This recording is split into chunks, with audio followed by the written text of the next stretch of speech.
Olá, gente.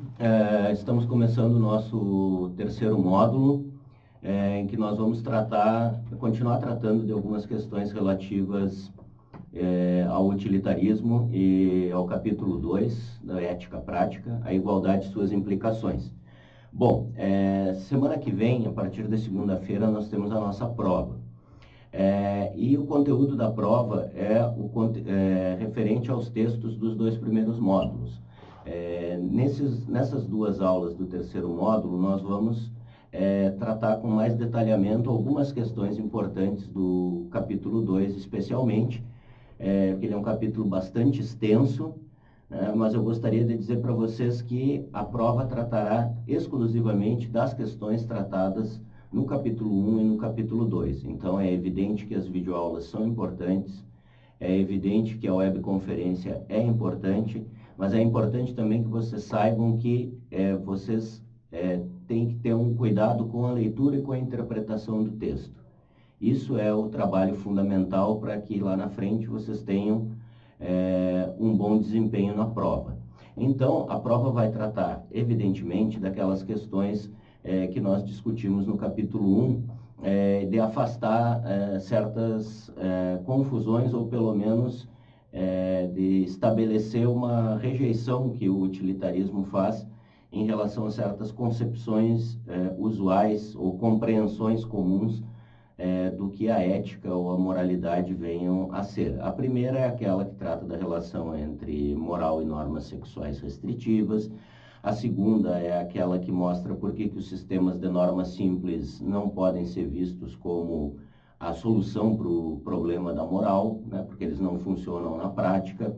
A terceira é aquela que estabelece a relação entre ética e religião, e a partir da modernidade nós não temos condições de aceitar uma fundamentação em termos religiosos da ética, né? Não condiz com o mundo e com a filosofia modernos e contemporâneos, e ao mesmo tempo nós temos um desafio que é o fundamentar os comportamentos éticos, os juízos éticos e o raciocínio nessa área sem recorrer a uma argumentação, uma fundamentação metafísico-religiosa. Em quarto lugar, no capítulo 1, o autor nos mostra que também nós não podemos aceitar a ética de um ponto de vista relativista ou subjetivista, né? Porque aí nós caímos numa série de problemas que nós já tratamos nas videoaulas anteriores e a partir dos quais nós não temos mais como avançar no que diz respeito à pretensão de universalidade dos juízos éticos e do raciocínio em ética. Na segunda parte do capítulo 1, o autor vai apresentar, então, a sua proposta, que é a do utilitarismo, que é bastante conhecida, que remonta a Jeremy Bentham, a John Stuart Mill, né, e que afirma que nós podemos considerar bom aquilo que aumenta, que maximiza o prazer ou a felicidade, e ruim ou mal aquilo que minimiza o prazer ou a felicidade de todos os envolvidos. Então, nós temos uma fórmula que sempre vai remeter a situações na vida prática, situações na vida real. Por isso se diz que o utilitarismo pode ser acusado de muitas coisas, mas não pode ser acusado de falta de realismo, né? Porque ele não é um sistema ideal que é perfeito do ponto de vista do construto teórico, mas que não funciona na prática. Ele tem problemas, tem limitações, como o Singer enfatiza, o utilitarismo é uma proposta mínima para tratar de problemas na vida prática e não uma solução pronta ou acabada.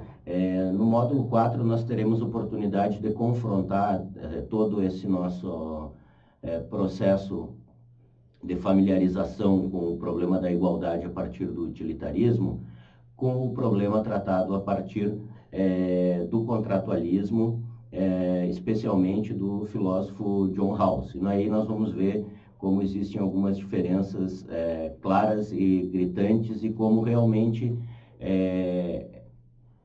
apesar da gente ver muitos problemas e muitas dificuldades na proposta utilitarista, como a questão dos direitos individuais, né, que o utilitarismo não trata bem com essa questão, porque ele considera pela sua fórmula que correto ou bom é aquilo que maximiza a felicidade dos envolvidos, né? Então não é exatamente a ideia de indivíduo ou de direitos inerentes ao indivíduo que opera aqui no raciocínio ético do ponto de vista do utilitarismo. O autor enfatiza mais uma vez que, como se trata de uma fórmula para aplicar na vida real, o utilitarismo, e como não se dispõe de um conjunto de normas simples que funcionem de forma imediata, quando da sua aplicação prática, o utilitarismo é uma proposta que dá muito valor ao raciocínio na resolução dos problemas morais. E, por outro lado, é uma proposta que visa sempre a obtenção do melhor resultado para todos os envolvidos. Então, questões como o mérito, o merecimento, a vontade, o dever e tantos outros conceitos que são importantes em várias correntes éticas do ponto de vista do indivíduo, no utilitarismo eles não terão o mesmo papel. Ainda no capítulo 1, o autor nos lembra que é preciso reconhecer claramente essa posição mínima que o utilitarismo é. E para isso ele nos dá o exemplo das frutas, né? Ele diz que o que aconteceria se nós optássemos por compartilhar os frutos da nossa colheita, né? Inicialmente isso parece ser a coisa certa a fazer, né? Nesse exemplo hipotético. E essa é uma questão pré-ética, como ele diz, né? Eu devo compartilhar as frutas, o excedente da minha produção, e aí logo começam a surgir questionamentos que nos levam até uma posição utilitária mínima, uma posição que nós poderíamos dizer que é no mínimo consequencialista. Nós nos perguntamos o que aconteceria se nós distribuíssemos o excedente da nossa colheita. Nós produziríamos um bem para todos os envolvidos, para todos aqueles que recebessem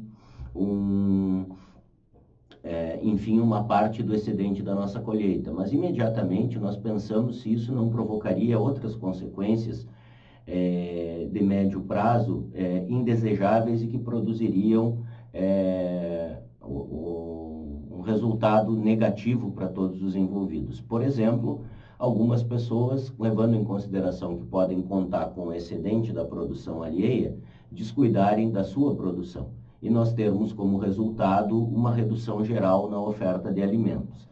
Com isso, o autor não está ainda apresentando nenhuma solução para nenhum problema prático, ele está enfatizando simplesmente que é comum, é usual, quando nós raciocinamos sobre o que devemos fazer em situações práticas, nós logo nos encontrarmos em uma posição utilitária mínima, qual seja, aquela que exige de nós que nós calculemos as consequências das nossas ações para todos os envolvidos. E com isso, nesse primeiro e breve capítulo, ele pretende ter feito uma justificativa, como ele mesmo diz, às vezes arbitrária, às vezes um pouco apressada, às vezes um pouco dogmática, da posição utilitária. Bom, no capítulo 2, que trata do problema da igualdade, portanto, nós vimos que o autor faz um elenco logo no início, mostrando que o problema da igualdade evoluiu de uma maneira diferente ou numa velocidade diferente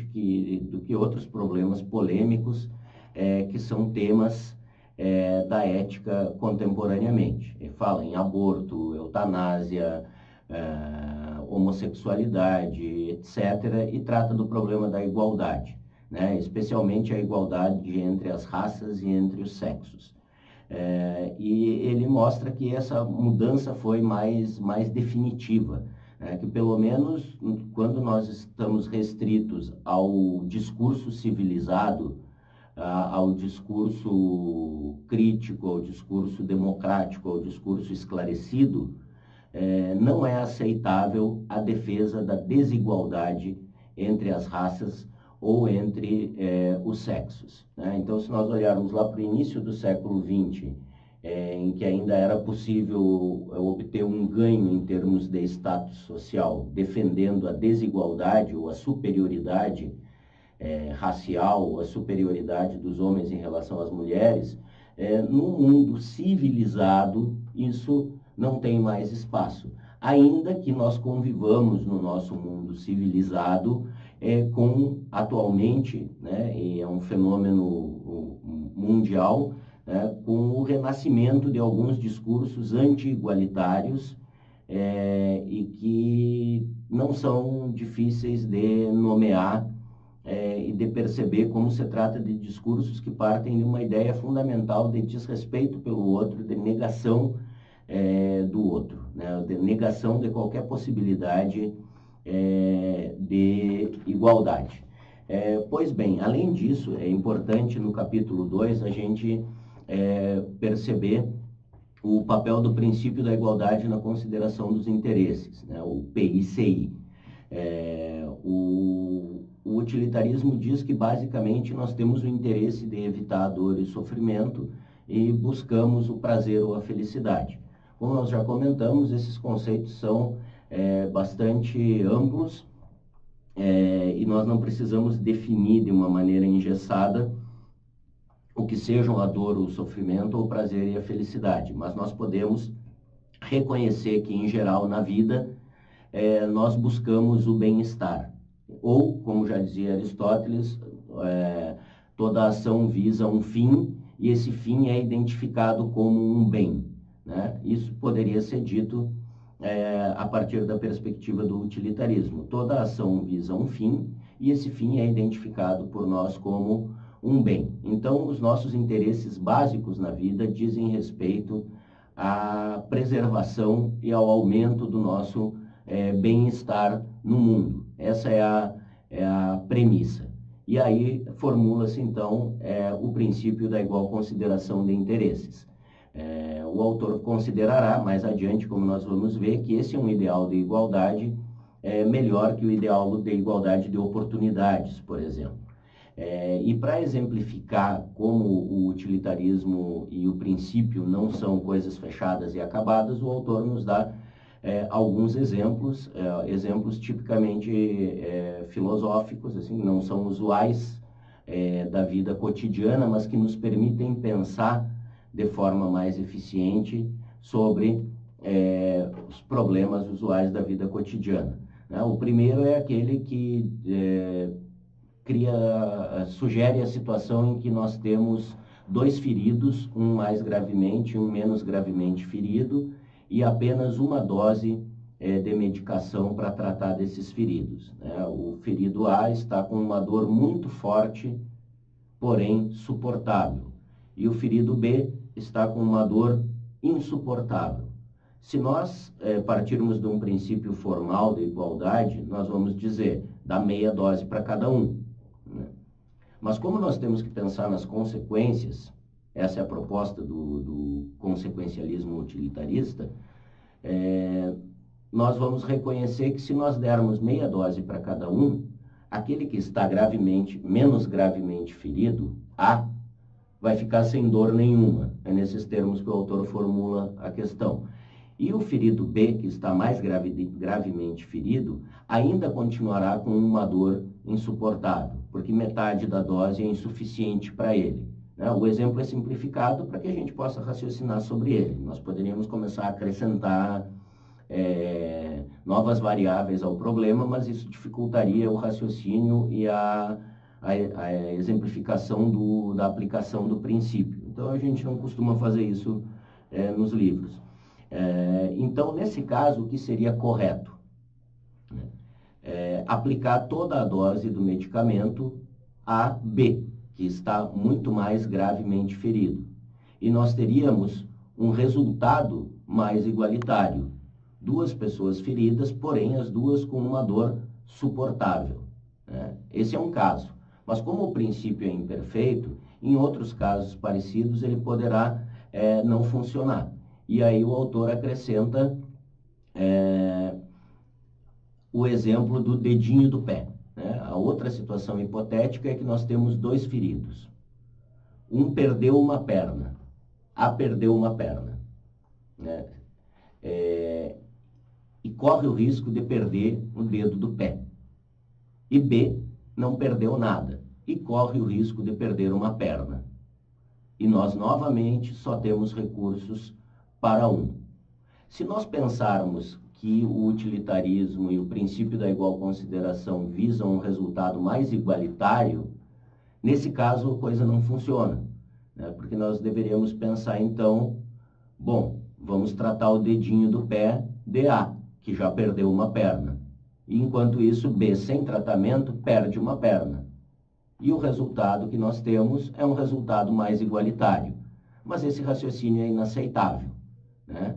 Nesse caso, o autor diz, nós somos forçados a reconhecer que A já perdeu uma perna. Isso é um fato. O que está em questão é a possibilidade de perder um dedo, como ele diz de forma meio irônica, ainda que seja o dedo que está na única perna que restou, e por outro lado, a possibilidade de perder uma perna. Então, nós teremos que aplicar os recursos naquele que corre o risco de perder a perna, ainda que nós tenhamos um resultado no final menos igualitário, diferentemente do exemplo número 1, né? Porque aí nós vamos ter um resultado em que A perdeu uma perna e um dedo do pé da outra perna, e B não perdeu nada. Então, o resultado fático é uma distância maior entre os dois. Mas nós temos que levar em consideração os bens que estão em jogo, né? E aí nós temos que reconhecer que perder uma perna é mais grave do que perder um dedo, né? Ainda tratando da questão da insuficiência do princípio da igual consideração de interesses, o autor acrescenta o princípio da diminuição da utilidade marginal, que é um princípio bastante conhecido dos economistas, e que funciona junto com o princípio da igual consideração de interesses. É um princípio que acompanha o raciocínio e a argumentação, não raro, quando o raciocínio e a argumentação em termos utilitaristas, não raro quando eles se voltam para questões da vida prática, para questões reais, por exemplo, decisões no nível da economia, das políticas sociais e etc. E o princípio da diminuição da utilidade marginal nos diz que quanto mais nós temos disponível de algo, menos importante é esse algo para nós. Ele dá o exemplo da distribuição do arroz. Digamos que nós vivêssemos numa situação limite, como os outros exemplos tratam, né? Nós só podemos imaginar essas situações de ter pouco recurso para atender as pessoas, ou em situações de guerra, né? Situações de pessoas gravemente feridas, ou em situações não tão extraordinárias assim, como a indisponibilidade de recursos para atendimento pelo Sistema Único de Saúde, ou num pronto atendimento, num pronto-socorro, numa grande cidade, em que nós temos uma demanda muito grande por cuidados e não temos recursos nem materiais, nem humanos para atender todos da mesma forma. E aí nós temos que efetivamente praticar esse tipo de raciocínio. Não é com esse cotidiano que a maioria de nós se ocupa o tempo todo na vida, mas esse é um cotidiano não tão extraordinário assim. Mas aí ele vai ao exemplo do arroz para ilustrar o princípio da diminuição da utilidade marginal. E aí ele diz, para quem vive com 50 gramas de arroz por semana, mais 50 gramas de arroz fazem toda a diferença. Para quem tem que matar a fome com 50 gramas de arroz, é um exemplo, né? Mais 50 gramas de arroz tem um valor muito grande. Enquanto para uma pessoa que dispõe de 5 quilos de arroz semanais, mais ou menos 50 gramas não farão diferença no seu interesse fundamental de evitar a dor e o sofrimento. Nesse caso, evitar a fome. Então vejam como esse exemplo está muito próximo da vida real. Nós podemos pensar em imposto de renda, né? O imposto sobre produtos industrializados, né? O que justifica o imposto de renda progressivo? Por que uma pessoa que ganha um salário mínimo, falando no caso do Brasil, eu acredito que seja isento de pagamento de imposto de renda.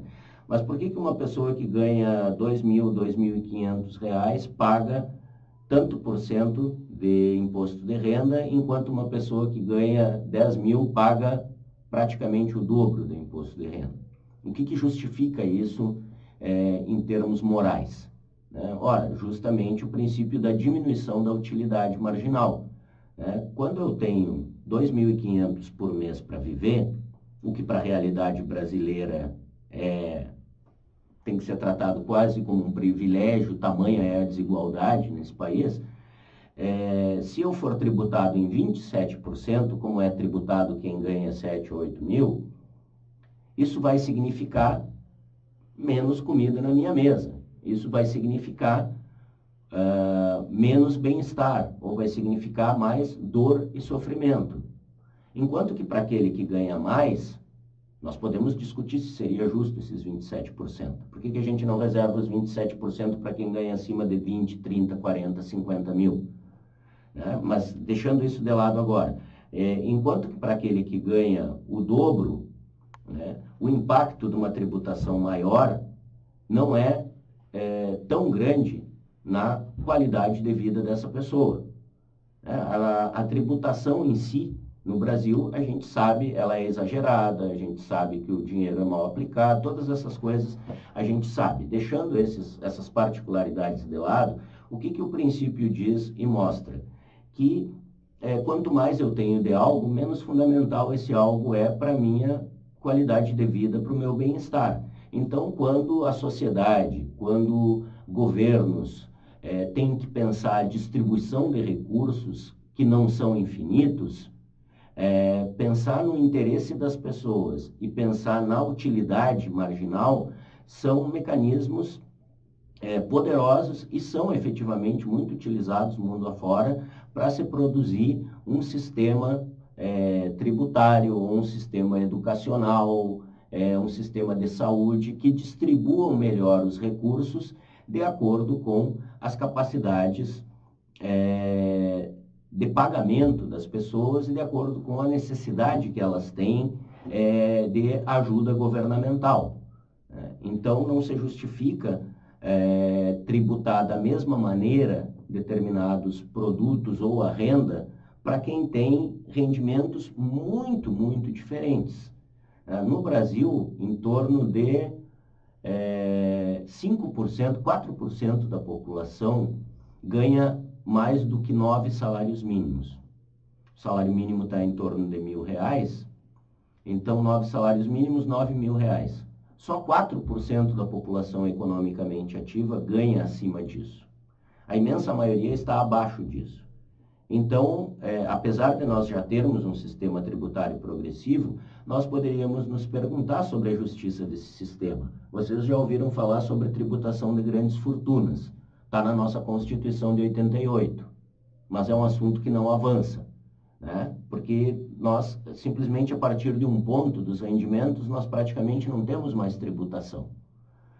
Se nós tivermos um carro 2001 na garagem, ou 2015 na garagem, ou 2019, nós pagamos imposto, nós pagamos o IPVA, Imposto sobre Veículos Automotivos. No entanto, se nós tivermos um iate de 20 milhões de dólares e um helicóptero, nós não pagamos imposto sobre veículos automotivos. Então, é claro que existe uma inversão aí que é inegável. Nós podemos pensar sem nenhum recurso filosófico sobre isso e chegar à conclusão que isso não é justo. Porque quem mais tem, a quem menos faz falta o dinheiro, em muitos casos é quem menos paga. E aí o pobre trabalhador que compra o carro parcelado em 60 meses, pagando juros, etc., ele é tributado com um imposto que é imposto para ele porque ele não é rico, Porque se ele fosse rico, ele pagaria esse IPVA dando risada e ainda poderia dar umas voltas na sua lancha ou no seu helicóptero sem pagar imposto sobre isso. Então, é claro que a injustiça está colocada aí no sistema tributário, ainda que nós tenhamos tentativas e esforços de produzir uma tributação mais justa. Do mesmo modo, discute-se aquela questão dos impostos que a gente paga embutido no produto. Quando nós compramos 1 quilo de feijão, nós pagamos o mesmo imposto que um milionário paga sobre o quilo de feijão. E aí? Qual é a justiça desse sistema? Que uma pessoa que ganha um salário mínimo por mês tem um imposto sobre os alimentos, que é o mesmo imposto pago pelos milionários. Ah, como é que poderia resolver isso? Bom, existem esforços. Muitas vezes se reduz a tributação dos produtos que fazem parte da cesta básica. Esses esforços acontecem, né? Acontecem no Brasil, já aconteceram várias vezes. Muitas vezes a gente não percebe, porque a desorganização tributária brasileira é muito grande. Pois bem, então o princípio da igual consideração de interesses e o princípio da diminuição da utilidade marginal precisam ser pensados em conjunto. E como o autor repete, o utilitarismo pode ter uma série de problemas, mas não tem o problema da falta de realismo, porque ele leva em consideração as situações fáticas que realmente ocorrem na vida para produzir o raciocínio e tentar chegar à melhor solução possível para aquele caso. E não pretende aplicar uma fórmula pronta para todos os casos. A fórmula, basicamente, consiste no princípio da maximização da felicidade e da minimização da dor ou do sofrimento. Muito bem. Além disso, o capítulo 2 trata das questões relativas à igualdade sexual, igualdade racial, igualdade de oportunidades, ação afirmativa e igualdade e deficiência, que também são tópicos da nossa prova, sobre os quais nós vamos falar na nossa próxima videoaula. Obrigado por hoje, pessoal.